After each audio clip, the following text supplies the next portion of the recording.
Good morning everyone. अगला session start करते हैं सेट्स का। टिल लास्ट क्लास हमने क्या पढ़ा था, याद होगा आपको। पावर सेट पढ़ लिया था हमने, और पावर सेट के बेस पे सबसेट के क्वेश्चंस हमने एक्सरसाइज में किए थे, राइट। अब आगे करते हैं उसके आगे नेक्स्ट टॉपिक, बट उससे पहले आपसे कुछ डिस्कस करना चाहूँगा। आपको जैसे पता है कि कोविड-19 की वजह से 11th क्लास के 2021 सेशन में कुछ टॉपिक डिलीट किए गए हैं, बिकॉज टाइम लिमिटेशन हमारे पास है। तो उसमें इस सेट के अंदर एक आता है डिफरेंस ऑफ सेट और एक आता है कॉम्प्लीमेंट ऑफ सेट, और साथ प्रॉपर्टीज ऑफ कॉम्प्लीमेंट भी डिलीट कर दी गई है। तो इस टॉपिक से इस चैप्टर से बेसिकली हमारे पास ब्रॉडर वे में देखा जाए तो दो टॉपिक डिलीट हुए हैं, एक डिफरेंस ऑफ सेट्स और एक कॉम्प्लीमेंट ऑफ सेट्स, ठीक है। बट दोनों ही इंपॉर्टेंट हैं। और डिलीटेड का मतलब ये नहीं है कि सिलेबस से हटा दिए कभी नहीं आएंगे। डिलीटेड का मतलब है यहाँ पे बोला गया इन पे बेस पे क्वेश्चंस नहीं बनेंगे एग्जाम में।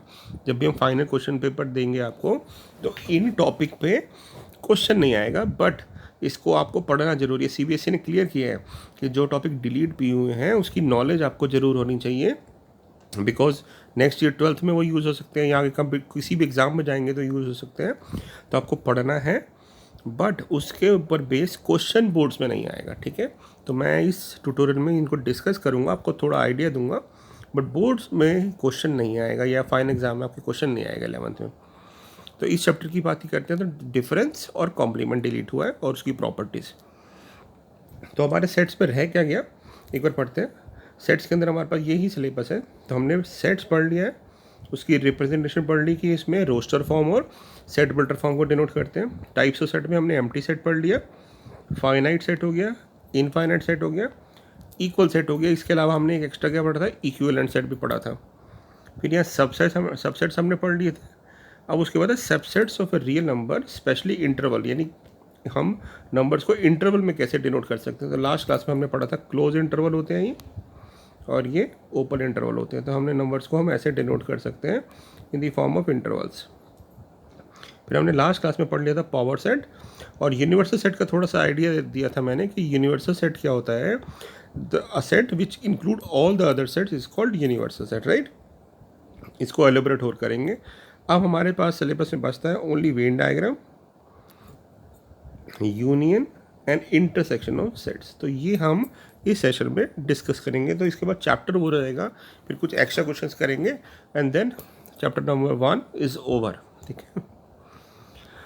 तो सबसे पहले आता है आपके पास वेन डायग्राम। वेन डायग्राम है क्या बेटा? तो वेन डायग्राम में एनसीईआरटी से ही मैंने एक डेफिनेशन लिया, थोड़ा सा नॉलेज के लिए आपको पता होना चाहिए।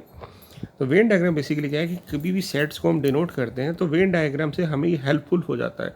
तो most of the relationship between the sets can be represent by the mean of diagram which are known as Venn diagram. Venn diagram जो है वो इंग्लिश लॉजिशियन ने डेवलप किया था, ढूंढा था और एक आइडिया दिया था। तो Venn diagrams are named after English logician John Venn. These diagram consist of rectangles and close curve usually circle. अब बेटा ये क्लोज कर्व क्यों, हम बताता हूँ आपको, इसके बारे में बताऊँगा। ये क्लोज कर्व जो होते हैं बेसिकली ये फाइनाइट सेट के लिए होते हैं, ठीक है। अगर इनफाइनाइट सेट हो जाएगा तो उसको क्लोज नहीं करते, मतलब सर्कल ये नहीं बनाते, उसको डॉटेड बना देते हैं। अभी मैं आपको क्लियर करूँगा। And universal set is represented by usually rectangle and subset by circle. देखिए क्या होता है कि हम ही कहते हैं कि जो यूनिवर्सल सेट है वो सारे सेट इंक्लूड करता है, ठीक है। तो यूनिवर्सल सेट को हम जनरली डिनोट करते हैं रेक्टेंगल से, इस तरह से रेक्टेंगल से डिनोट करते हैं, ठीक है। अब इसके अंदर और भी सेट हो सकते हैं, मान लेते हैं इसको नाम दे देते हैं यूनिवर्सल सेट, ये यू है। अब इसके अंदर जो दूसरे सेट्स आते हैं वो जनरली सर्कल से डिनोट करते हैं। मान लेते हैं ये एक सर्कल आ गया, ये एक सेट हो गया, ठीक है, ये एक सेट हो गया, और इसको हम फिल कर देते हैं लेटर से। ये कोई एक सेट ए है, ठीक है। इसको सेट को ए नाम दे देते हैं। एक सेट और लाते हैं हम,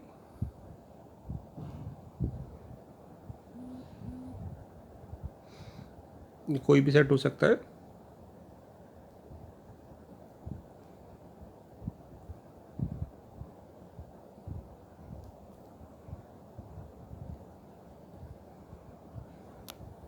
ये मान लेते हैं सेट बी है, ठीक है, ये सेट बी है। तो जनरली हम डिनोट करते हैं इस तरीके से सेट्स को।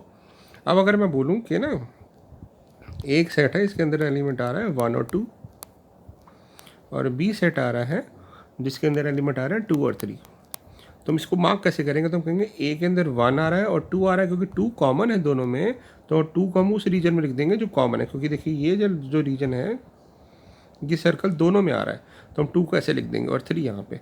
तो अब आप देखो हमारी जो रिप्रेजेंटेशन है क्लियर हो गई कि ए के अंदर जो है 1 और 2 आ रहे हैं और बी के अंदर 2 और 3 आ रहे हैं और 2 दोनों में कॉमन है। तो इस तरह से हम वेन डायग्राम को वेन डायग्राम को से सेट्स को डिनोट करते हैं और ये आपको प्रेजेंटेशन ईजी हो जाती है, ठीक है ना। तो ये वेन डायग्राम का बेनिफिट है। अब आगे बेसिक ऑपरेशन जाने से पहले एक चीज़ और डिस्कस करते हैं बेटा, थोड़ा सा आपको आइडिया दे दें इसके बारे में, और एक दो चीज़ें एक्स्ट्रा पता होनी चाहिए कि जब हम वेन डायग्राम बनाते हैं, अगर मान लेते हैं मैं आपको बोलूँ कि ना आप इसको नेचुरल नंबर्स का सेट बनाओ। अब नेचुरल नंबर तो हमारे पास पता ही नहीं कहाँ तक जाते हैं, तो फिर हम उस केस में क्या करते हैं, हम उस केस में ऐसा ही वेन डायग्राम बनाते हैं। ये हमारे पास हो गया यूनिवर्सल सेट, ठीक है, ये वो हम डिनोट करते हैं यू से। अब यूनिवर्सल सेट हो गया, इसके अंदर हमें नेचुरल नंबर बनाने हैं। तो नेचुरल नंबर में हम क्या करेंगे, जब हम नेचुरल नंबर का सेट बनाएंगे, क्योंकि ये इनफाइनाइट सेट है,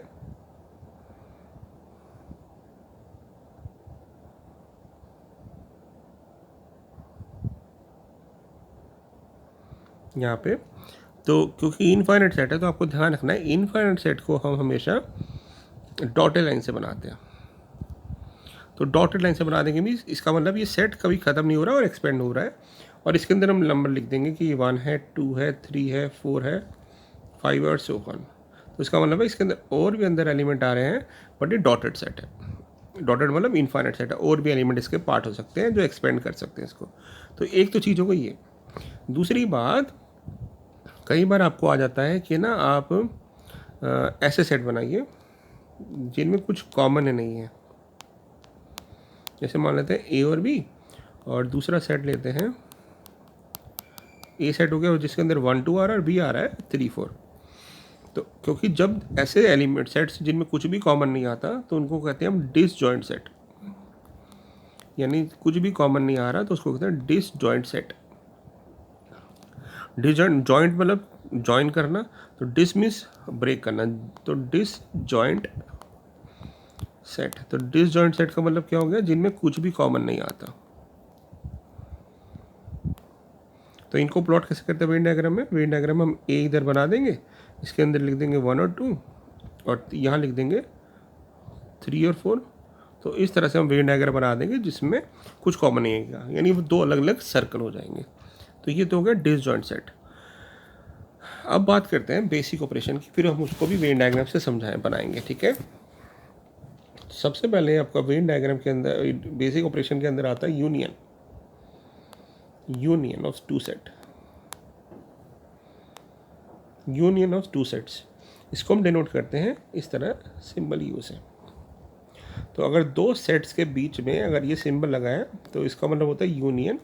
यूनियन को हम रीड ऐसे भी करते हैं, और मीन्स इसका मतलब होता है कि यूनियन का मतलब ऐसे एलिमेंट विच आर एलिमेंट्स, यहाँ लिख देता हूँ मैं, यूनियन का मतलब क्या होता है, elements which are either in A or in B, they are included in union. मतलब हम ए और बी के एलिमेंट मिला के लिख देते हैं, बट रिपीटेशन नहीं होता। जैसे मैं आपको एग्जांपल के लिए बताता हूँ, ए के अंदर आ गया 1 2 3,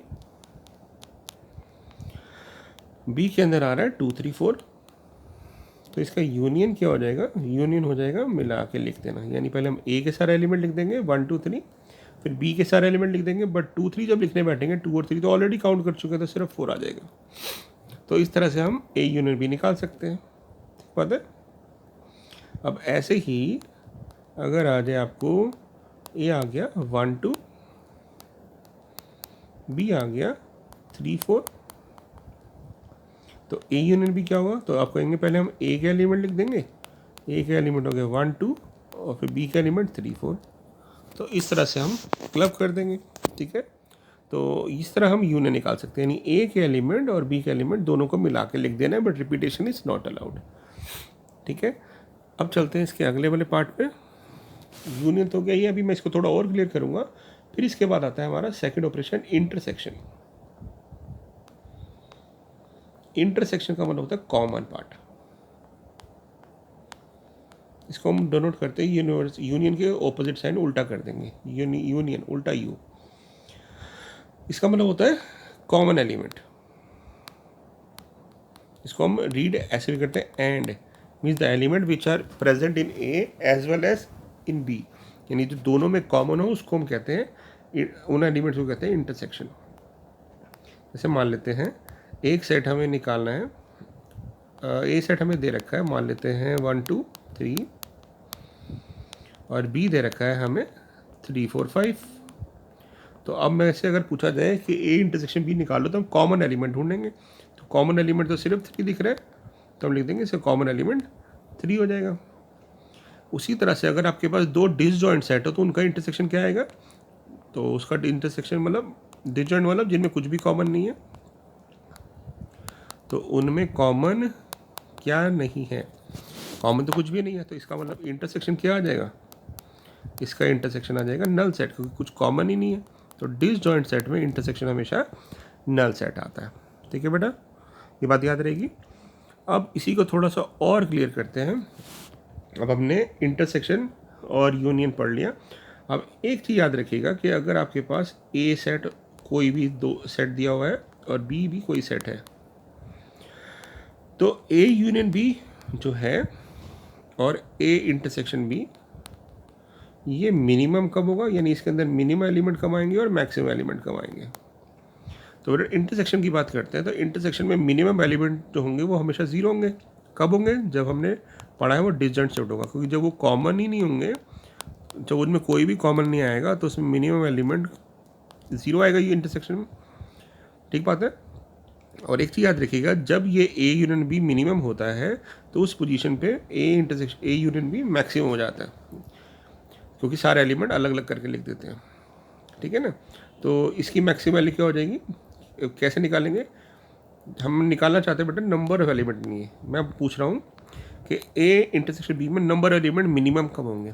तो आप कहेंगे जब वो डिसजॉइंट सेट होगा और मिनिमम होंगे जीरो, कुछ भी कॉमन नहीं आएगा। तो यूनियन में मैक्सिमम नंबर कैसे आएंगे, तो हम क्या करेंगे, हम उसके अंदर ए के एलिमेंट को और बी के एलिमेंट को मिला के लिख देंगे, तो वो बन जाएगा। देखो अभी हमने एक क्वेश्चन भी किया था ऐसा, जब हमने यहाँ पे दोनों को डिसजॉइंट सेट माना, तो इसके अंदर दो एलिमेंट थे, इसके अंदर दो एलिमेंट थे, तो यहाँ पे टोटल 4 एलिमेंट आ गए। तो जब ये डिसजॉइंट सेट होगा जिनमें कुछ कॉमन नहीं आएगा, तो उस केस में यूनियन मैक्सिमम होगा। और वो कैसे निकालेंगे, ए के एलिमेंट को बी के एलिमेंट से ऐड कर देंगे, तो ये दोनों आपस में कोरिलेटेड होती हैं। जब इंटरसेक्शन मिनिमम होगा तो यूनियन मैक्सिमम हो जाएगा, ठीक है। अभी हम वेन डायग्राम से भी समझेंगे बेटा। दूसरी बात ये मैक्सिमम कब होगा, अब देखो अगर कोई भी एक सेट दूसरे का सबसेट हो जाए, यानी ए के सारे एलिमेंट बी में बैठे हैं, ये भी ध्यान रखना है आपने, जब ए बी का सबसेट हो जाएगा, ठीक है, ए के सारे एलिमेंट बी में बैठे हैं, तो इंटरसेक्शन क्या आएगा, इंटरसेक्शन आएगा कॉमन पार्ट। और कॉमन क्या है, यानी ए में और बी में कॉमन क्या है, ये कॉमन है, तो इसका मतलब स्मॉलर सेट आ जाएगा। तो इसका मतलब है कि इंटरसेक्शन की मैक्सिमम वैल्यू कब होगी, जब एक सेट दूसरे का सबसेट होगा। मान लेते हैं अगर ए बी का सबसेट है तो इंटरसेक्शन के अंदर मैक्सिमम एलिमेंट आ जाएंगे number of element in A, और अगर बी ए का सबसेट होगा तो मैक्सिमम एलिमेंट्स आ जाएंगे number of element in B, ठीक है। मैं इसको क्वेश्चन के थ्रू भी समझाऊंगा। और इस इधर क्या करेंगे, इधर अगर ए बी का सबसेट है तो कॉमन पार्ट आएगा छोटा सेट यानी ए, और यूनियन आएगा बिगर सेट बी, क्योंकि यूनियन में हम सारे एलिमेंट लिख देंगे मिला के, तो ए के एलिमेंट भी आ जाएंगे और बी के भी, बट ए के एलिमेंट ऑलरेडी बी पे बैठे हैं तो सिर्फ बी के एलिमेंट लिख देंगे। ये बात समझ पा रहे हैं। और अगर यहाँ पे बी ए का सबसेट होगा तो यहाँ पे ए आ जाएगा। तो इस चीज़ को आपने ध्यान से समझना है। तो यूनियन का मतलब हो गया एलिमेंट्स मिला के लिख देना, और इंटरसेक्शन का मतलब हो गया कॉमन पार्ट। एनसीईआरटी में जाने से पहले एक अच्छा सा क्वेश्चन करते हैं बेटा। मान लेते हैं मैं बोलूँ आपको कि ना ए के अंदर 2 एलिमेंट है और बी के अंदर 3 एलिमेंट है। Then find the maximum and minimum value of number of element in A union B and number of element in A intersection B. ये निकालो। तो अब आप कहोगे कि हमें चाहिए अगर minimum value of A intersection B, क्योंकि सबसे पहले यही निकालनी चाहिए हमेशा, तो ए इंटरसेक्शन बी में मिनिमम क्या आएगा 0, क्योंकि उसने कुछ नहीं बोला ये दोनों एलिमेंट कॉमन है कि नहीं है। तो उन दोनों केस में मिनिमम वैल्यू क्या हो सकती है, तो मिनिमम वैल्यू हो सकती है 0, क्योंकि हो सकता है वो दोनों डिसजॉइंट सेट हो। उसी से रिलेटेड कि maximum value of A union B क्या हो सकती है, क्योंकि उन्होंने बताया था जब ये मिनिमम होता है तो यूनियन मैक्सिमम हो जाता है। तो क्या बताया था मैंने, उस केस में क्या करेंगे, अगर ये दोनों डिसजॉइंट सेट हैं तो ये मिनिमम हो जाएगा और ये मैक्सिमम, और उसमें हम क्या करेंगे दोनों के एलिमेंट को ऐड करके लिख देंगे, यानी 2 + 3 5। तीसरा मैक्सिमम वैल्यू ऑफ इंटरसेक्शन क्या होगी। अब बेटा मैक्सिमम वैल्यू इंटरसेक्शन का मतलब है कि उनमें कॉमन क्या आएगा, मैक्सिमम क्या हो सकता है, मतलब ऐसा कब हो सकता है कि वो मैक्सिमम वैल्यू बताओ, ऐसे नंबर बताओ जो इंटरसेक्शन में हाईएस्ट है। अब एक ही पॉसिबिलिटी हो सकती है कि जब ये दोनों एलिमेंट इसके अंदर बैठे हों, ये तीनों तो उसे दो के अंदर आ नहीं सकते क्योंकि वो बिगर एलिमेंट्स है। तो एक ही पॉसिबिलिटी सकती है जब ए बी का सबसेट हो, यानी ए के सारे एलिमेंट बी के अंदर हों, तभी वो मैक्सिमम हो सकता है। तो उस केस में मैक्सिमम वैल्यू क्या हो जाएगी, द स्मॉलर सेट के एलिमेंट। तो स्मॉलर सेट तो ए है तो उसके एलिमेंट आ जाएंगे 2। अब ये इसी से रिलेटेड है, अगर मैं आपसे पूछूं मिनिमम वैल्यू ऑफ क्या होगी ऑफ ए यूनियन बी, तो ये मैंने बताया था ये तभी पॉसिबल है जब ये एक दूसरे के सबसेट है। तो उस केस में मिनिमम वैल्यू क्या आ जाएगी, बिगर सेट। तो बिगर सेट क्या है यहाँ पे बी, तो ये आपका आंसर आ जाएगा 3। तो ये एक बहुत अच्छा क्वेश्चन है, हॉट्स में बनता है, ठीक है। इसी तरह से मैं एक क्वेश्चन भी बना सकता हूँ, देखिए बिल्कुल ऐसा ही क्वेश्चन एक और बना दिया मैंने कि ना number of element in A are P, number of element in B are Q, where p is less than q या p is more than q ले लेते हैं इस बार, p is more than q, ठीक है, p q से बड़ा है। तो इसका मतलब क्या हो गया, a बिगर सेट हो गया है ना, क्योंकि a के अंदर ज़्यादा एलिमेंट बैठे हैं। अब आपसे क्या क्या पूछा जा सकता है, minimum value of a intersection b बताओ क्या होगी। आपसे पूछा जा सकता है maximum value of a union b बताओ। आपसे पूछा जा सकता है मैक्सिमम वैल्यू ऑफ इंटरसेक्शन बताओ।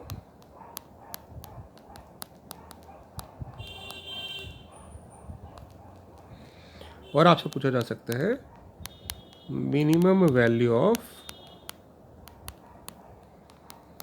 ए यूनियन बी बताओ। तो अभी हमने डिस्कस किया कि ये दोनों केस आपस में रिलेटेड होते हैं और ये दोनों आपस में रिलेटेड होते हैं। तो इंटरसेक्शन मिनिमम का होता है जब वो डिसजॉइंट सेट होते हैं, यानी इनमें कुछ भी कॉमन नहीं आता। तो ये इसका मतलब पी अलग एलिमेंट है, क्यू अलग एलिमेंट है, तो मिनिमम एलिमेंट 0 हो जाएंगे। Maximum value A union B की इसी डिसजॉइंट सेट में क्या होगी, हम दोनों के एलिमेंट को मिला के ऐड करके लिख देते हैं, तो ये आ जाएगा P + Q. Maximum value intersection की कब होगी, जब एक सेट दूसरे का सबसेट होगा। तो ऑब्वियसली छोटा सेट बड़े का सबसेट होगा, तो इनमें छोटा कौन सा सेट है, बी सेट छोटा है, तो इसका मतलब बी सेट ए के अंदर आ रहा होगा, ऐसा कुछ हुआ होगा। तो कॉमन क्या आएगा, छोटा सेट, यानी बी के एलिमेंट। बी के एलिमेंट कितने हैं, बी के एलिमेंट है क्यू, तो इसका आंसर क्यू आ जाएगा। अब ए यूनियन बी कि मैक्सिमम वैल्यू क्या होगी, मिनिमम वैल्यू क्या होगी। मिनिमम वैल्यू होगी इन दोनों में से जो बिगर सेट होगा। बिगर सेट कौन सा है, बिगर सेट है ए, तो नंबर ऑफ एलिमेंट नहीं आ जाएंगे, तो वो आ जाएगा पी। तो इस तरह से भी क्वेश्चन पूछा जा सकता है कंफ्यूज करने के लिए पी और क्यू क्या है, बट कंफ्यूज नहीं होना, हमने कंसेप्ट समझ लेना है कि यूनियन जो होगा ए यूनियन बी वो मैक्सिमम होगा जब वो डिसजॉइंट सेट होंगे, क्योंकि जब वो अलग अलग होंगे तभी तो सारे एलिमेंट मिला के लिख देंगे। और ए यूनियन बी मिनिमम कब होगा, जब एक सेट दूसरे का सबसेट होगा। ठीक है बेटा। अब एक चीज़ और बता दूं आपको मैं वेट डायग्राम के लिए। अब एक बार वेट डायग्राम बना लेते हैं।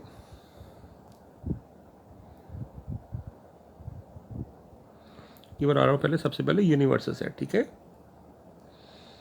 ये बनाया हमने यूनिवर्सल सेट, इसको नाम दे दिया यूनिवर्सल सेट। अब इसके बाद क्या करते हैं, एक सेट बनाते हैं हम जिसको हम लेते हैं ए सेट।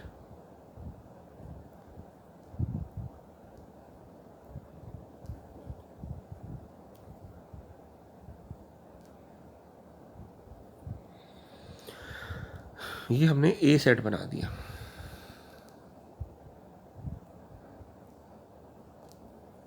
इसको नाम दे देते हैं हम ए सेट। एक और सेट बनाते हैं जिसको हम नाम दे देते हैं बी सेट।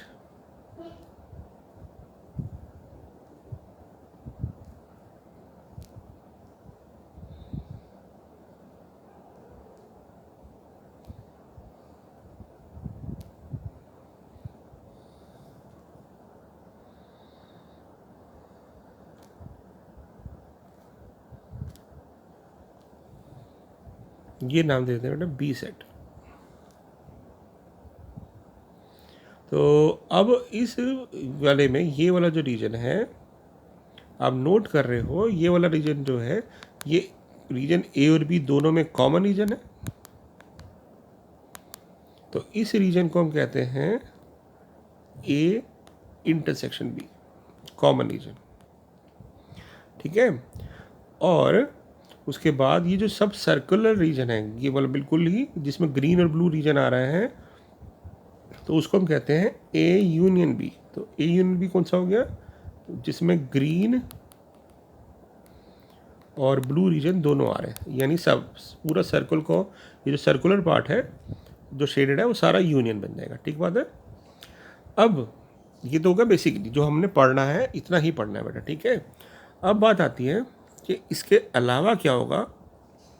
इसमें आपको कितने रीजन दिख रहे हैं, टोटल 4 रीजन दिख रहे हैं बेटा, 1 2 3 और ये 4 है ना। तो एक बार इसको थोड़ा और क्लियर कर देता हूँ। जब हमने वेन डायग्राम बनाया ये वाला, तो ये रीजन हो गया हमारा इंटरसेक्शन। ठीक बात है। ऐसे फिर से सर्कल बनाया, तो ये पूरा सर्कुलर पार्ट जो है सारा का सारा ये जो आ रहा है ये हो गया आपके पास यूनियन, या तो ए के एलिमेंट या बी के एलिमेंट। अब जब हमने ये सर्कल दोबारा बनाए, मान लेते हैं ये दोनों, ये ए सेट है और ये बी सेट है, तो ये जो अकेला रह गया जिसमें हमने कॉमन पार्ट हटा दिया, तो इस पार्ट को कहते हैं ए माइनस बी। यानी ये वैसे आपके कोर्स में नहीं है, बट मतलब कोर्स में जैसे बोर्ड्स एग्जाम में, फाइनल एग्जाम में क्वेश्चन नहीं आएगा, बट आपको नॉलेज के लिए पढ़ना है, कुछ नया नहीं है। ए माइनस बी का मतलब हो गया ए में से बी के एलिमेंट हटा दिए।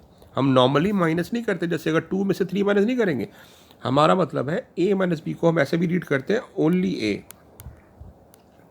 यानी ऐसे एलिमेंट जो सिर्फ ए में बैठे हैं। तो हमने क्या किया, ए में से ए और बी के कॉमन एलिमेंट को हटा देंगे। ये जो रीजन है ये वाला,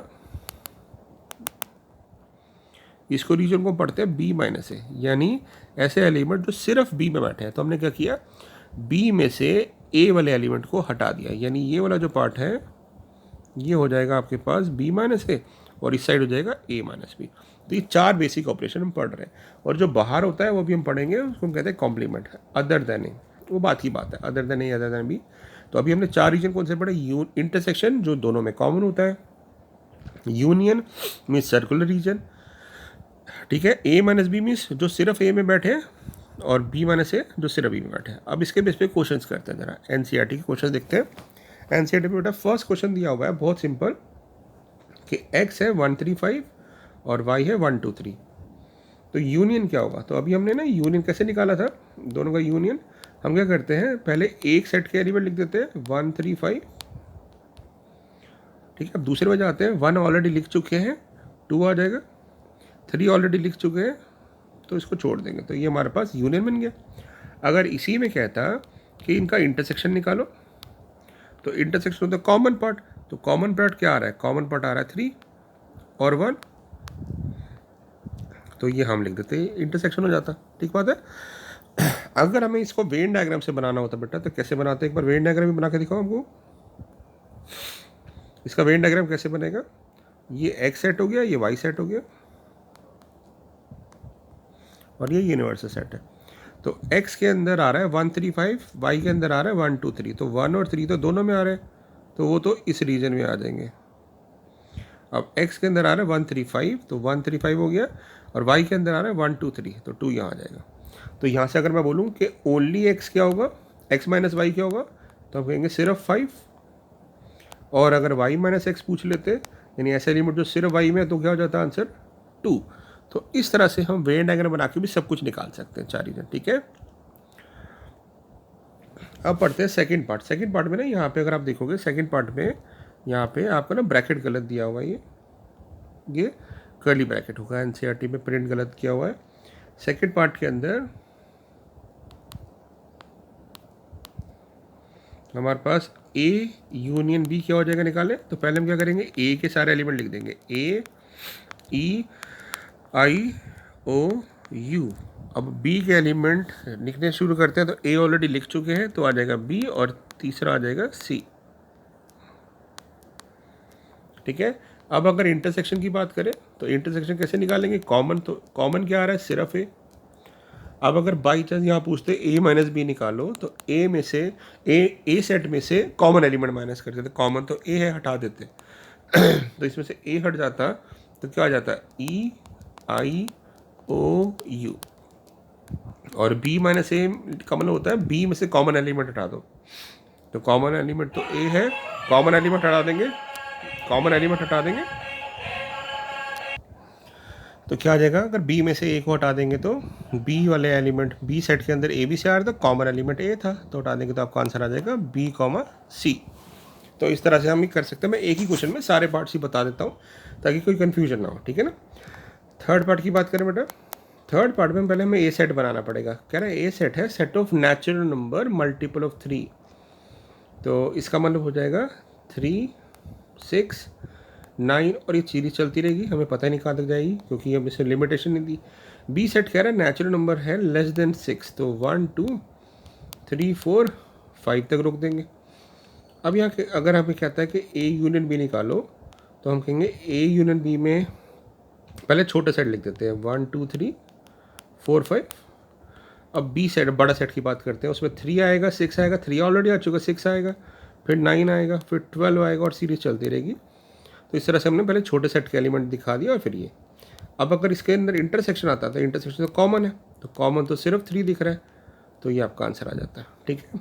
अगर आप इसको कहते हैं कि a माइनस बी निकालो, तो a में से कॉमन पार्ट हटा देते, तो 3 हटा देते तो क्या आ जाता है 6, 9, 12 एंड सो ऑन। और b माइनस ए कहते हैं तो b में से कॉमन पार्ट हटा देते, कॉमन पार्ट ये है 3, तो आपका आंसर आ जाता है 1, 2, 4, 5। हालांकि एनसीईआरटी में सिर्फ फर्स्ट 2 पार्ट ही पूछे यूनियन और इंटरसेक्शन, बट हम डिफरेंस भी इसलिए पढ़ रहे हैं ताकि समझ आ जाए, ठीक है ना। अब उसके बाद चलते हैं फोर्थ पार्ट पे। फोर्थ पार्ट क्या कह रहे हैं, फोर्थ पार्ट है हमारा कि ए है नेचुरल नंबर जो मोर देन 1 है, 1 के इक्वल नहीं है, तो 1 नहीं काउंट होगा, 2, 3, 4, 5, 6। और बी सेट है हमारे पास, बी सेट है हमारे पास 6 से लेकर 10 तक नेचुरल नंबर, बट 6, 10 दोनों काउंट नहीं हो रहे, तो 7 आ जाएगा, 8, 9। अब देखो अब ये दोनों डिसजॉइंट सेट है, डिसजॉइंट से मतलब कुछ भी कॉमन नहीं है, तो जब यूनियन आएगा सबसे मैक्सिमम आएगा, तो हम क्या करेंगे, मैक्सिमम मतलब सारे पहले ए के एलिमेंट आ जाएंगे और फिर सारे बी के एलिमेंट आ जाएंगे, क्योंकि जब कॉमन ही नहीं है तो कुछ हटेगा ही नहीं, इसलिए इसको मैक्सिमम कहेंगे। और इंटरसेक्शन क्या आ जाएगा, नल, कुछ भी नहीं आया कॉमन। और अगर बाई चांस यहाँ पे a माइनस बी निकालना होगा तो वो बिगर सेट आ जाएगा। बिगर सेट कौन सा ए, मतलब ए ही आ जाएगा बेसिकली, बी कर क्या ए ही आ जाएगा क्योंकि कुछ हटेगा ही नहीं। और ऐसे ही अगर हमें बी माइनस ए निकालना होगा तो जब कॉमन नहीं है तो फिर बी सेट ही आ जाएगा। तो एक और चीज़ ध्यान रखनी है हमने, अगर दोनों सेट डिसजॉइंट सेट है तो ए माइनस बी ए ही होगा और बी माइनस ए बी होगा। इसका फिफ्थ पार्ट तो बहुत ही आसान है। फिफ्थ पार्ट क्या है कि बी सेट नल सेट है। ठीक है, फिफ्थ पार्ट है बी, फर्स्ट क्वेश्चन का फिफ्थ पार्ट, ए हमारा 1 2 3 है, बी हमारा नल सेट है। तो जब बी नल है तो यूनियन मिलाने पे क्या आएगा, पहले हम ए के एलिमेंट लिखेंगे 1 2 3, अब बी में तो कुछ आ ही नहीं ना तो यहीं रोक देंगे। ऐसे ही हम इंटरसेक्शन पे जब जाएंगे तो जब बी में कुछ बैठा नहीं तो कॉमन तो कुछ नहीं आएगा बेटा, तो नल सेट ही आ जाएगा। ऐसे अगर आपसे पूछते हैं ए माइनस बी निकालो, अब कॉमन ही कुछ नहीं है, नल सेट है, तो ये ए सेट वापस आ जाएगा जैसे मैंने आपको बताया अभी पिछले क्वेश्चन में। और बी माइनस ए का होगा, बी माइनस से बी सेट ही आ जाएगा, यानी नल सेट ही आ जाएगा। ठीक है, तो आपने दो चीज़ हमने पढ़ ली अभी तक कि अगर ए बी का सबसेट है तो यूनियन जो होगा और इंटरसेक्शन, इंटरसेक्शन हमेशा छोटा पार्ट आएगा, यानी जब ए बी का सबसेट है, ए बी के अंदर बैठा है तो इंटरसेक्शन छोटा सेट आएगा और यूनियन बिगर सेट आएगा। और दूसरा पढ़ लिया हमने कि अगर दोनों डिसजॉइंट सेट हैं, ए और बी डिसजॉइंट सेट है, डिसजॉइंट का मतलब समझते हैं ना, जिनमें कॉमन ना आए, यानी ये ए सेट है और ये बी सेट है, तो यूनियन जो होगा उसमें हम दोनों एलिमेंट को क्लब कर देंगे और क्या करेंगे, इंटरसेक्शन में लिख देंगे 5, इंटरसेक्शन नल सेट आ जाएगा।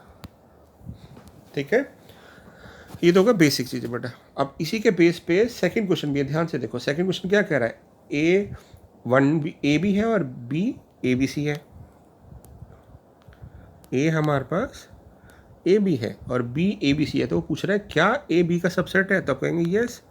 ए के अंदर ए के सारे एलिमेंट बी के अंदर आ रहे हैं तो yes, A is the subset of B. तो कह रहा है कि यूनियन क्या आएगा, तो अगर ए बी का सबसेट है तो इनका यूनियन क्या आएगा, यूनियन आएगा ऑब्वियसली बिगर सेट, अभी हमने पढ़ा। अगर वो कहता है कि यहाँ पे इंटरसेक्शन क्या आएगा, तो इंटरसेक्शन होता है छोटा पार्ट, जो छोटा सेट जो अंदर आ रहा है बी के बड़े सेट के अंदर, वो ए हो जाता है। अब उसी को उसने जनरलाइज कर दिया बेटा, थर्ड जनरलाइज मतलब अब थर्ड पार्ट को उसने जनरलाइज कर दिया कि ए और बी कोई भी दो सेट है जिसमें ए बी का सबसेट है, तो ए यूनियन बी क्या आएगा, तो आप कहेंगे ए यूनियन बी तो बी आ जाएगा क्योंकि ए बी के अंदर बैठा है। तो एक तरह से कह सकते हैं ये थर्ड क्वेश्चन का पार्ट हो गया, है ना। और अगर कहता हो इसी में ए इंटरसेक्शन बी बताओ, तो आप कहते हैं इंटरसेक्शन बी ए हो जाएगा। तो इस तरह से हम थर्ड क्वेश्चन कर सकते हैं। अब फोर्थ क्वेश्चन क्या कह रहा है कि ए दे रखा है 1 2 3 4, बी दे रखा है 3 4 5 6, सी ये है, डी है। तो आपको क्या क्या निकालना है, एक बार फटाफट निकाल लें सारे। तो कैसे निकालेंगे यूनियन ए यूनियन बी, पहले आप ए के एलिमेंट लिख देंगे 1 2 3 4 और फिर बी के एलिमेंट लिख देंगे। तो बी के अंदर आ रहा है 3 4 5 6, 3 4 हम लिख चुके हैं तो 5 6 आ जाएगा। फिर सेकंड पार्ट में कह रहा है, ये क्वेश्चन नंबर हम 4 कर रहे हैं बेटा, है ना। अब वो कह रहा है ए यूनियन सी निकालो, तो ए यूनियन सी कैसे निकालेंगे, पहले ए के सारे एलिमेंट लिख देंगे 1 2 3 4, फिर सी के एलिमेंट आ जाएंगे 5 6 7 8। ऐसे ही कह रहा है third part B union C निकालो, तो पहले हम बी के एलिमेंट लिख देंगे 3 4 5 6 और फिर सी के एलिमेंट आ जाएंगे 5 6 7 8। तो 5 6 तो हम ऑलरेडी लिख चुके हैं तो 7 8 आ जाएंगे। फोर्थ पार्ट में कह रहा है बी यूनियन डी निकालो, तो पहले बी के एलिमेंट लिख देंगे हम 3 4 5 6, फिर डी के सारे एलिमेंट आ जाएंगे 7 8 9 10। फिर वो कह रहा है कि A union B union C निकालो, तो हम पहले क्या करेंगे ए के सारे एलिमेंट लिख देंगे, ए के सारे एलिमेंट आ जाएंगे 1 2 3 4, फिर बी के सारे एलिमेंट आएंगे 3 4 5 6, तो 3 4 ऑलरेडी था इसलिए दोबारा नहीं लिखा 5 6। अब सी के एलिमेंट लिख देंगे सारे, तो 5 6 ऑलरेडी आ चुका तो 7 8, तो ये बन जाएगा A union B union C. ऐसे अब हमें निकालना है A union B union D. क्या करेंगे, पहले ए सेट के सारे एलिमेंट लिख देंगे 1 2 3 4, फिर बी के सारे एलिमेंट आ जाएंगे 3 4 5 6, तो 3 4 ऑलरेडी है तो 5 6। अब डी सेट के सारे एलिमेंट आएंगे 7 8 9 10। तो आप समझ पा रहे हैं, यूनियन बहुत आसान होता है। यूनियन तो सिर्फ सारे इंक्लूड कर देने एलिमेंट आपने। ओके, अब चलते हैं सेवन्थ पार्ट के अंदर। हमें निकालना है B union C union D. तो क्या करेंगे आप, पहले बी एलिमेंट सेट लेंगे, उसके सारे एलिमेंट लिख देंगे 3 4 5 6। फिर सी सेट पे जाएंगे, उसके सारे एलिमेंट लिख देंगे, बट 5 6 ऑलरेडी आ चुका है तो 7 8। अब डी एलिमेंट पे जाएंगे, 7 8 ऑलरेडी आ चुका है तो 9 10। तो इस तरह से हम ये फोर्थ क्वेश्चन को भी कर लेंगे। फिफ्थ क्वेश्चन बेटा कह रहा है find the intersection of each pair of set of question number 1 above. तो 1 क्वेश्चन के इंटरसेक्शन बताओ। तो अभी हमने 1 को जब सॉल्व किया था तो हमने साथ साथ सारे पार्ट निकाले थे। यूनियन क्या, हमने इंटरसेक्शन भी निकाल लिया था, डिफरेंस भी निकाल लिया था। तो फिफ्थ पार्ट तो इसी में इंक्लूड हो गया है ना। तो ये 1 और फिफ्थ दोनों इकट्ठे हो गए, एक तरह से कह सकते हैं ना। तो हमने 1 और फिफ्थ दोनों एक साथ कर लिए।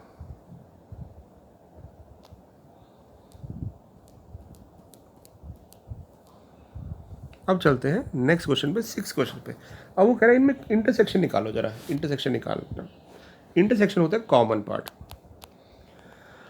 तो ए और बी में कॉमन क्या आ रहा है, आप देखो ये रहा ए सेट 3 5 7 9 11 और बी है 7 9 11। तो कॉमन तो हमें दिख रहा है ना क्या आ रहा है, 7 9 और 11 कॉमन आ रहा है।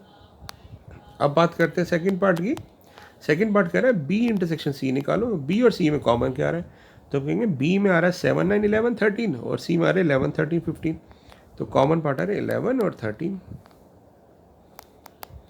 अब यहाँ थोड़ा सोचने वाला है, ये थोड़ा एक बार ध्यान से देखते हैं। यहाँ पे 3 सेट का इंटरसेक्शन आ गया। तो पहले हम क्या करेंगे, 2 का इंटरसेक्शन लेंगे, ठीक है। तो ए इंटरसेक्शन सी क्या आएगा, तो बेटा ए इंटरसेक्शन सी आएगा। ए और सी में कॉमन क्या आ रहा है, ए में 11 13 15 है, सिर्फ 11 कॉमन आ रहा है ना।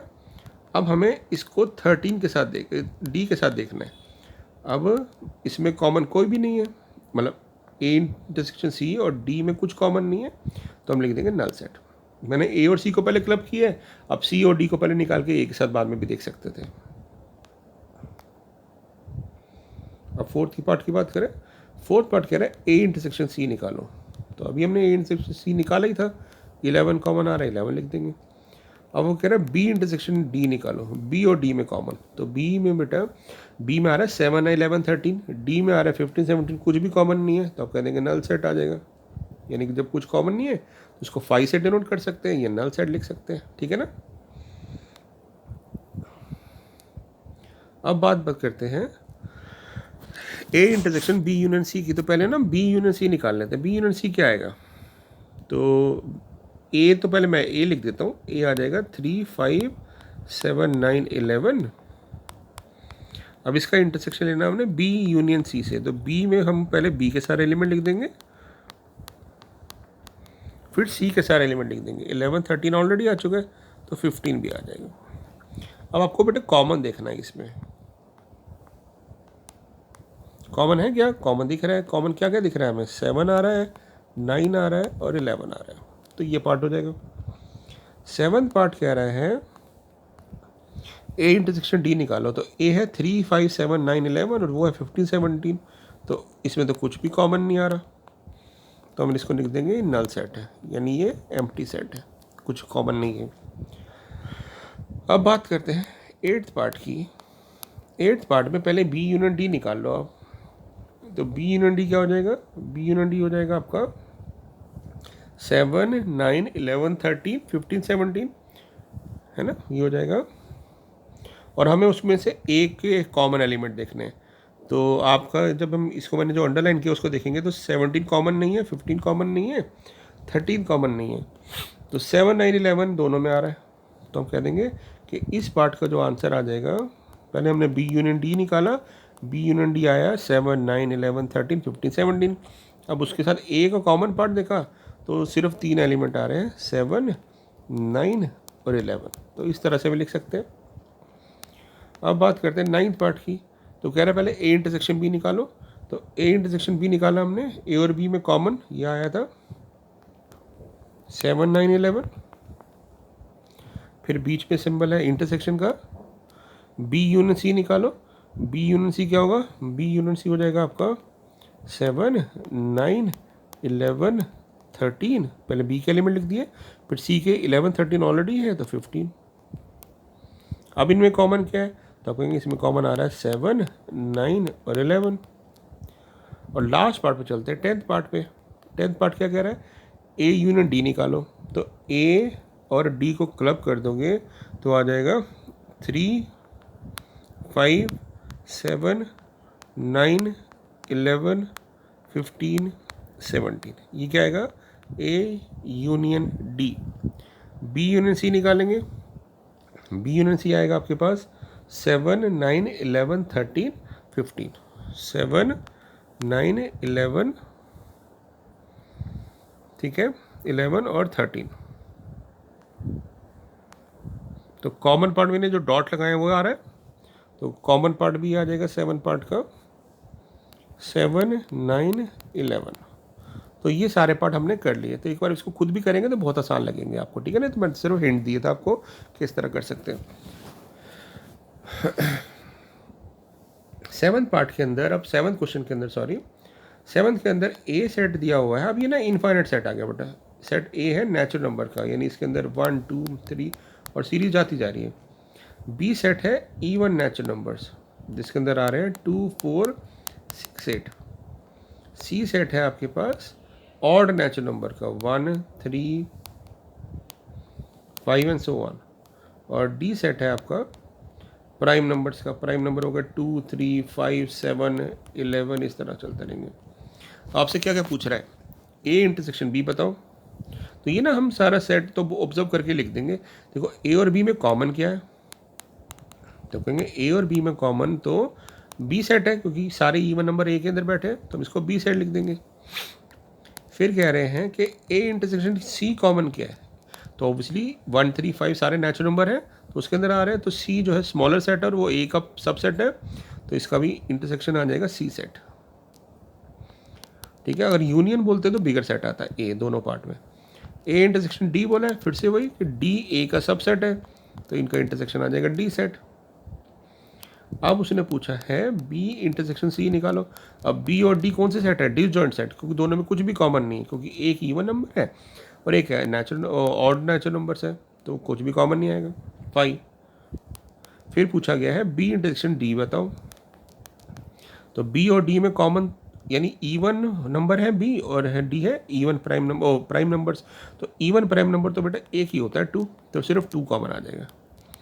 और लास्ट पार्ट है सी इंटरसेक्शन डी। तो सी इंटरसेक्शन डी मतलब सी तो सारे ऑड नंबर थे, तो हम क्या करेंगे इसमें सारे प्राइम नंबर का सेट लिख देंगे, बट उसमें से 2 हटा देंगे इवन प्राइम नंबर, तो सारे प्राइम नंबर्स आ जाएंगे बट उसमें 2 नहीं आएगा। तो इस तरह से हम 7th क्वेश्चन को भी देख सकते हैं, ठीक है। 8th क्वेश्चन देखें, वो पूछ रहा है कि इनमें से डिसजॉइंट सेट कौन से हैं। डिसजॉइंट सेट मतलब जिनमें कुछ भी कॉमन ना आए। तो पहला सेट ए है हमारा 1 2 3 4, और बी, इसको हम बी सेट ले लेते हैं। बी सेट क्या आ रहा है हमारा, बी सेट है हमारा कि x is a natural number which lies between 4 to 6। तो 4 भी इंक्लूड है, 6 भी इंक्लूड है। तो हम क्या देख रहे हैं यहाँ पे कि इनका इंटरसेक्शन क्या आएगा, इनका इंटरसेक्शन तो 4 आ रहा है, यानी ये नल सेट नहीं है। तो आप कहेंगे क्योंकि ये A intersection B is not equal to null set, so A and B are not disjoint।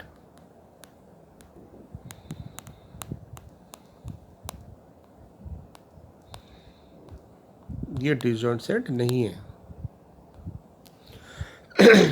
Second part में देखें, सेकंड पार्ट में भी क्लियरली हमें दिख रहा है कि ए इंटरसेक्शन बी हमारा कॉमन पार्ट ई आ रहा है, तो हम कह देंगे नॉट डिसजॉइंट। ये भी डिसजॉइंट सेट नहीं है क्योंकि इनका इंटरसेक्शन 5 नहीं आ रहा। तो आप कहेंगे थर्ड पार्ट में चलते हैं। थर्ड है एक्स है हमारे पास even natural number, even integer. तो इवन इंटीजर में आपके पास 0 -2 -4 सारे इवन नंबर आ जाएंगे। बी के अंदर सारे ऑड इंटीजर्स आ जाएंगे, 1 3 5 एंड सो ऑन। इधर -1 -3 एंड सो ऑन। तो कुछ भी कॉमन नहीं आएगा। तो आप कहेंगे क्योंकि हमारा ए इंटरसेक्शन बी 5 आ रहा है तो A and B are disjoint set. तो ए और बी हमारे डिसजॉइंट सेट्स हैं। ठीक है बेटा, तो ये 8th क्वेश्चन था। अब अगले क्वेश्चन में चलते हैं। नाइन्थ क्वेश्चन जो है ऑब्वियसली ये एग्जाम पॉइंट ऑफ व्यू से नहीं है क्योंकि इसमें डिफरेंस पूछा गया है। ठीक है, बट हम एक बार डिस्कस कर लेते हैं। आपको कुछ नहीं करना होता, जब भी ए माइनस बी निकालना है तो आपने कॉमन पार्ट देखना है बेटा। कॉमन पार्ट क्या और उसको ए में से हटा देना। तो ए और बी का कॉमन पार्ट दिख रहा है आपको? तो ए और बी में कॉमन आ रहा है 4 नहीं है, 8 नहीं है, 12 आ रहा है। मैं पहले लिख लेता हूँ यहाँ पे। ए और बी को कॉमन क्या है? ए और बी को कॉमन आ रहा है मेरे पास 12। बस, तो ए माइनस बी में क्या करेंगे हम? ए में से कॉमन पार्ट हटा देंगे, 12 हटा देंगे तो क्या आ जाएगा? 3, 6, 9, 15, 18, 21। ठीक बात है। ए माइनस सी निकालना है तो ए और सी में कॉमन देख लो। ए और सी में कॉमन क्या आ रहा है आपका? 2 नहीं है, 4 नहीं है, 6 आ रहा है और 8 नहीं है, 12 आ रहा है और बस यही आ रहा है। तो ए माइनस सी का मतलब है ए में से 6 और 12 हटा देंगे तो 3, 9, 15, 18, 21। ठीक है, ये उन बच्चों के लिए करा रहा हूँ जो कई बच्चे कहते हैं कि सर एक्स्ट्रा भी जो डिलीट हुआ उसको भी कराइए, तो इसलिए फिर हम कर रहे हैं बेटा। मैं इसके 2-3 पार्टी कराऊंगा, बाकी आप ट्राई कर लेना। ए माइनस डी मतलब, तो ए और डी को कॉमन देखेंगे बेटा। ए और डी में कॉमन हमारे पास सिर्फ 15 आ रहा है, तो ए माइनस डी के लिए हम ए में से डी के कॉमन पार्ट हटा देंगे तो 3, 6, 9, 12, 18 और 21 आ जाएगा। ऐसे बी माइनस से पूछा है तो बी माइनस यहीं से आ जाएगा। बी माइनस से मतलब बी में से एक कॉमन पार्ट हटा देंगे तो बी में से 12 हटा देंगे तो क्या आ जाएगा हमारे पास? 4, 8, 16, 20। फिर सी माइनस से पूछा, सी यहीं से देख लेते हैं। तो सी और ए के कॉमन 6 और 12 थे, सी में से हटा देंगे इस बार तो 2, 4, 8, 10, 14 और 16। समझ पा रहे हैं ना? ऐसे डी माइनस से पूछा है तो डी में से 15 हटा देंगे क्योंकि ए और डी का कॉमन 15 था, तो हमारे पास आ जाएगा 5, 10, 20। तो आप देखिए ऑलमोस्ट 6 पार्ट तो हो ही गए, तो आपके बाकी 6 पार्ट रह गए, आप निकाल सकते हैं। बी माइनस सी के लिए क्या करेंगे? बी और सी के कॉमन पार्ट देखेंगे। तो पहले ना कॉमन पार्ट ढूंढ लेना चाहिए, बेटर रहता है। तो बी और सी का कॉमन पार्ट क्या आएगा? जो दोनों में आ रहा हो तो वो आ रहा है 4, वो आ रहा है 8, 12 आ रहा है और 16 आ रहा है। तो इसका मतलब क्या हो जाएगा? आप कहेंगे कि बी माइनस सी जो है, बी में से कॉमन पार्ट हटा देंगे तो 4 हट गया, 8 हट गया, 12 हट गया, 16 हट गया, 20 बचेगा। ऐसे ही आगे सी माइनस बी आ रहा है 9th पार्ट, तो सी में से ही कॉमन पार्ट हटा देंगे तो बचेगा 2, 6, 10, 14। ठीक है, ऐसे हम D minus B minus D निकाल लेंगे। ठीक है, ये आपका होमवर्क एक तरह से, ट्राई करिएगा इसको। अब चलते हैं 10th क्वेश्चन पे। 10th क्वेश्चन भी बिल्कुल सेम है बेटा। कह रहा है कि x माइनस वाई निकालो, तो पहले हम ना x और y इंटरसेक्शन तीसरा बार ढूंढ लेते हैं। तो कॉमन क्या है? दोनों में कॉमन b आ रहा है और d आ रहा है, तो ये थर्ड पार्ट हो गया। अब x माइनस वाई का मतलब होता है element which are only in x, यानी कॉमन पार्ट हटा दो x में से, तो b और d हटा देंगे तो क्या बचेगा? a और c। y माइनस एक्स का मतलब है y में से कॉमन पार्ट हटा दो तो बचेगा हमारे पास b और f और g। तो ये हमारे पास क्वेश्चन नंबर हो गया 10th। 11th तो इसी से ही डायरेक्ट कर लोगे। कह रहा है कि 11th है सेट ऑफ रियल नंबर। अब हमें पता है रियल नंबर के अंदर रेशनल नंबर होते हैं और इरेशनल नंबर होते हैं, है ना। यहाँ रेशनल होते हैं, यहाँ इरेशनल होते हैं। तो जब हम रियल नंबर में से रेशनल सेट नंबर हटा दोगे तो क्या बचेगा? तो आप कहेंगे ये बचेगा सेट ऑफ इरेशनल नंबर। तो 11वां क्वेश्चन डायरेक्ट हो गया। ठीक है, और लास्ट क्वेश्चन पे चलते हैं हम। वो पूछ रहा है कि क्या फर्स्ट वाली स्टेटमेंट ट्रू है फॉल्स है? 3, 4, 4, 2, 3, 4, 5, 6 और 3 6 डिसजॉइंट है, नहीं हम कहेंगे नहीं है, क्योंकि डिसजॉइंट सेट क्यों नहीं, क्योंकि 3 कॉमन आ रहा है, तो ये डिसजॉइंट नहीं है, तो ये स्टेटमेंट फॉल्स हो गई। तो फर्स्ट स्टेटमेंट हमारी फॉल्स हो गई, ये डिसजॉइंट सेट नहीं है, क्योंकि इसके अंदर दोनों के अंदर कॉमन आ रहा है 3। सेकेंड पार्ट की बात करते हैं, कह रहा है AEIOU ABCD are disjoint set, नहीं ये भी फॉल्स है, क्योंकि इसके अंदर भी कॉमन क्या आ रहा है हमारे पास, अगर मैं पहले सेट को A नाम दे दूँ दूसरे को B, तो कॉमन मेरे पास A आ रहा है, तो ये नल सेट नहीं है, तो नल सेट नहीं है, तो इसका मतलब ये डिसजॉइंट नहीं है। 2 6 10 14 3 7 11 15 कुछ भी कॉमन नहीं है, तो ये डिसजॉइंट है, तो ये स्टेटमेंट हमारी ट्रू हो जाएगी, क्योंकि A intersection B equal to null set है। फोर्थ पार्ट देखते हैं, 2 6 10 3 7 11, तो ये भी कुछ भी कॉमन नहीं है बेटा, तो ये स्टेटमेंट भी ट्रू है कि हाँ ये दोनों डिसजॉइंट सेट है, क्योंकि इन दोनों में कुछ भी कॉमन नहीं आ रहा। तो हमने इसमें जो बचा पार्ट था, यानी अब हमारे जो सिलेबस के अकॉर्डिंग सारे टॉपिक हमने टच कर लिए, तो हमारी ऑलमोस्ट सारी एक्सरसाइज हो चुकी है और इसके मैक्सिमम सारे क्वेश्चंस हम कर चुके हैं। ठीक है, अगली एक्सरसाइज पूरी कॉम्प्लीमेंट बेस्ड है, तो वो भी डिलीटेड है, मैं थोड़ा सा आइडिया दे दूंगा और फिर हम आगे चलेंगे। तो ये चैप्टर बिल्कुल फिनिश ही होने वाला है, तो रिवाइज करते रहिए और अपने डाउट्स पूछते रहिए। ठीक है, थैंक यू सो मच।